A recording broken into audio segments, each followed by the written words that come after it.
এটা আমরা আগে অনেকবারও বলেছি। শিয়া সম্প্রদায়ের মধ্যে কিছু সম্প্রদায় এমন রয়েছে যারা রাসূলুল্লাহ সাল্লাল্লাহু আলাইহি সাল্লামের সাহাবীদেরকে গালি দেয়, নাউযুবিল্লাহ মিন যালিক। শিয়া সম্প্রদায়ের মধ্যে কিছু সম্প্রদায় এমন রয়েছে যারা মনে করে যে আয়েশা রাদিয়াল্লাহু আনহা জাহান্নামী, নাউযুবিল্লাহ মিন যালিক। আয়েশা রাদিয়াল্লাহু যদি জাহান্নামী হয়, পৃথিবীর কোন মহিলা জান্নাতে প্রবেশ করবে? আয়েশা রাদিয়াল্লাহু আনহা যদি জাহান্নামী হয়, পৃথিবীর কোন মহিলারা এসে জান্নাতে প্রবেশ করবে? সেই আয়েশা রাদিয়াল্লাহু আনহার সম্মান নিয়ে তারা কি করেছেন? কথা বলেছেন।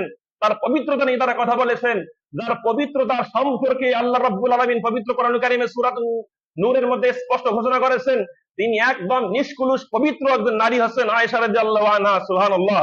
যে আয়েশা রাদিয়াল্লাহু আনহাকে আসমান থেকে আল্লাহ রাব্বুল আলামিন সালাম পাঠিয়েছেন, সেই আয়েশা রাদিয়াল্লাহু আনহাকে এই ইরানের শিয়ারা, যে ইরানকে আমরা মনে করতেছি মুসলিম, যে ইরানকে আমরা মনে করতেছি খুব ভালো কাজ করতেছে, এই ইরানের শিয়ারা আয়েশা রাদিয়াল্লাহু আনহাকে তারা কাফের মনে করে, জাহান্নামী মনে করে।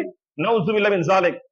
অবশ্যই আপনাকে আমাকে তাদের আকীদা সম্পর্কে সজাগ থাকতে হবে, উস জ্ঞান করে কথাবার্তা বলতে হবে, কে মুসলিম কে মুসলিম নয়। আজকে আমরা মুসলমানদেরকে কাফের মনে করতেছি, আর কাফেরদেরকে শিয়াদেরকে খাঁটি মুসলিম মনে করতেছি। আল্লাহ আমাদের সকলকে বোঝার তৌফিক দান করুক, বলি আল্লাহুম্মা আমিন।